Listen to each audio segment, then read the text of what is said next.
Yo, what's up guys, Go to here, back at a new video. In today's video, your boy is back with another tier list video. And in today's video, we're going to be ranking every single sword in Blox Fruits. So if you guys are excited for the video, make sure to hit that like button, and while you're down there, make sure to hit that subscribe button as well. We're on the journey to hitting 10k subscribers, so that would be greatly appreciated. So yeah, without wasting any more time, let's get into the video. Okay, so here we are in the tier list. So I have currently organized all the swords in the price manner. So for example, Katana being the cheapest and Hello Scythe being the most expensive or the rarest. So yeah, with that out of the way, let's move on into the tier list. So the first sword on the tier list we have is the Katana. It comes for 1000 belly and it's like one of the most common swords in the game. This one is a starter sword and still I wouldn't recommend you guys to go for one. Go for a devil fruit, that is much better than going for this sword. So yeah, basically this one goes into the D tier. The next one we have is the Cutlass. This comes for the same price at 1000 belly and does the same thing. So basically deserves the D tier. So now we have another common sword which is known as the Dual Katana. This one is actually usable, like you guys can actually use this one. But yes, still I would not recommend you guys to use it because you guys can use devil fruits at the start of the game. So basically it deserves to be in the D tier. Okay, so you guys may be thinking that I'm going through these so fast. The common swords and the uncommons one aren't that good and a lot of you guys already know that, so I just don't want to waste your guys' time. We're gonna be talking about the big swords like Rengoku, Shisui or Kanwander or Enma. We're gonna be talking about that later and in detail, but for these ones I know that most of you guys already know, so we're not gonna be even talking about them. So yeah, with that being said, let's move on to the next one. The next one is the Iron Mace, which is an uncommon sword which comes for a price tag of 25,000. This one is actually usable, like you guys can actually use this to farm or PvP, but yes, I wouldn't recommend you guys, but it is much better than all of these ones down here. So the next one is a droppable item. If you guys kill the Saw boss in the first sea, then you guys will get this sword. There will be like a small chance of you getting this one, but it is much better than all of these down over here, so I'm just going to be ranking it up here. Then the next one we have on the list is the Triple Katana. This one is actually usable and can be used for farming in my opinion. It comes for a price tag of 60,000 belly and it's like a lot better than all of these and would definitely go in the B tier. But keep in mind, this one is the normal Triple Katana. It is not the true version, which is right over here, the very OP one. Okay, so the next one we have is the pipe. I actually like the pipe a lot. Like for a beginner, I think this one is like one of the best ones out there. It comes for a price tag of 100,000 belly and is a rare weapon. Yeah, but it's like a pretty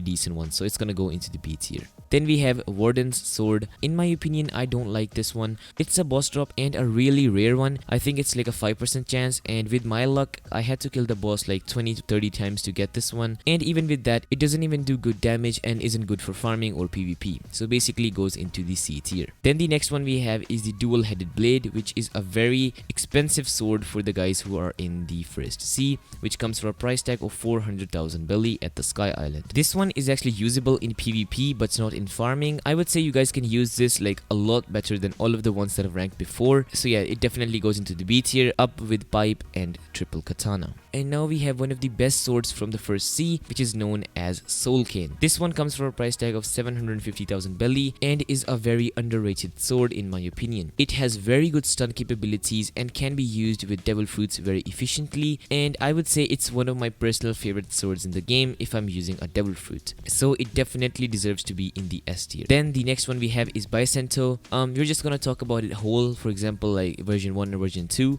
In version 1, it's like a pretty medium sword which comes for 1.2 million belly, but when you guys awaken it, like when you guys get it to V2, it is just like a upgraded version of the first one, so it isn't like that good, but it still goes a lot higher than all of these. Then the next one we have is the Trident. I just don't like this one. It's very tricky to use this one, and yeah, keep in mind this one is the normal Trident, not the OP one, the dragon one. That one is down there. This is like the normal one which you get in the first C. So yeah, this one is just an and definitely goes in the C tier. Then we have the Pole. The Pole first form one is like a very type of a sword. It doesn't actually do that good in my opinion, and I would say it does not deserve to be any higher than B tier. The next one we have is Yoru. All of you guys already know that Yoru is just broken. By the way, it's a game pass, and yeah, I don't have to say a lot about this one. It just has really good combo potential, does a lot of damage, and is really good in PvP. And by the way, it has an awakening. When you get it to V2, it becomes so much OP'er, and yeah, and the V3 is only for looks. It doesn't actually do anything, so I'm not gonna be talking about that. But yes, this one is a really OP sword. The next one we have is Saber. Saber is a very tricky and a really good sword in my opinion. It can be awakened and then turns into a freaking monster, which is only a boss drop, and you guys can get it really easily by killing Shanks. So yeah, it definitely deserves to be in the S tier as well. Then we have the 3 legendary swords,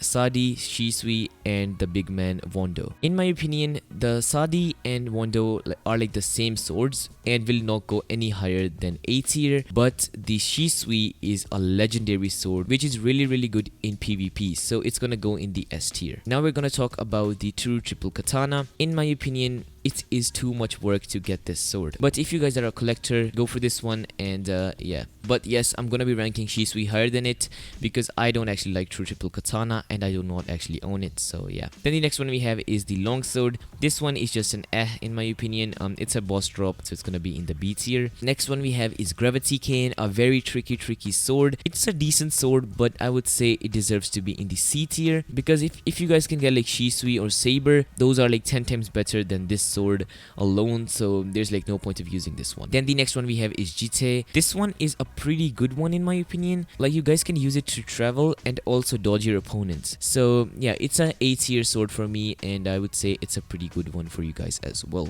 Then we have is Coco, one of the rarest swords in the game. It is pretty hard to get this one in my opinion because you guys would need like people's help and stuff like that, but I would say it's a pretty powerful one indeed. It does a lot of damage, and if you guys have good aim, I would say you guys will be very good with this sword. The next one we have is the Midnight Blade. I don't actually like this sword a lot. It's like a pretty decent sword, a mediocre sword in my opinion, but yes, it definitely goes into the A tier because yeah, it does a lot of damage. The next one we have is one of my personal favorite swords in the game, and that is Rengoku. Rengoku is a really OP sword. If you know how to use this sword, you guys will win almost every single match you play, so it just definitely goes in the S tier, and the way you obtain it is really simple as well. The next one we have is Pole V2, a big pain to obtain but a really decent sword in my opinion. It has stun capabilities and actually has pretty good damage, but I would not use it as a whole. I would use it with a devil fruit to stun my opponent like I do with Soul Cane. It's a really good one for that, but for alone fighting I would say it is just not that good, so it definitely goes in the A tier, not the S one. The next one we have is the Trident. It's a pretty good sword. It does good damage, has good moves, and also has pretty good range. It definitely does not deserve to go in the S tier because there are a lot better swords which can go up there, so it's just gonna go in the A tier. Okay, so the next one we have is the Tushita. You guys can't see that, actually it's like a red bar, but yeah, it's Tushita. This one is a pretty good one and I like the skills a lot. This sword actually does a lot of damage and has pretty good combo potential as well. It definitely goes in the S tier. Then we have Enma/Yama. This sword is a pretty good one as well. It has really good looking moves, like in my opinion best moves in the game, like looking wise. Yeah, it's a very powerful sword, and the way you obtain it is really hard as well, so yeah, what can you do? Okay, so the next one we have on the list is the Mini Dagger. This one is a very cute sword, and it was used by Mihawk in the anime, and it's a pretty decent one in my opinion. But yes, if you guys are a collector and you guys like to troll a lot, make sure to use this one. It's very cute and very good for actually trolling your opponents. The next one we have is the Big Man Canwander. This one is a pretty good one in my opinion as well, especially the last move that like makes the world purple for like a half a second or something like that, or the area purple, and it just looks so smooth and so cool. It has like 2 dashing moves, and if you guys know how to fight in close range, this one is the one to go. The next one we have is the Twin Hooks. Twin Hooks are really cool in my opinion, and the way they are placed around your waist, it looks super cool, and actually the second move is really good for combos and PvP. Then we have the last sword, and that is the Hello Scythe. Hello Scythe is a really good sword in my opinion, and a pretty hard sword to obtain as well. Its moves are very good looking in my opinion, like one of the best good looking moves in the game, and also it has really good damage and combo potential. So yeah, it definitely goes in the S tier. So yeah, that was the tier list. Thank you guys so much for watching. Make sure to hit that subscribe button if you guys haven't already, and yes, I'll see you guys in the next video. Peace.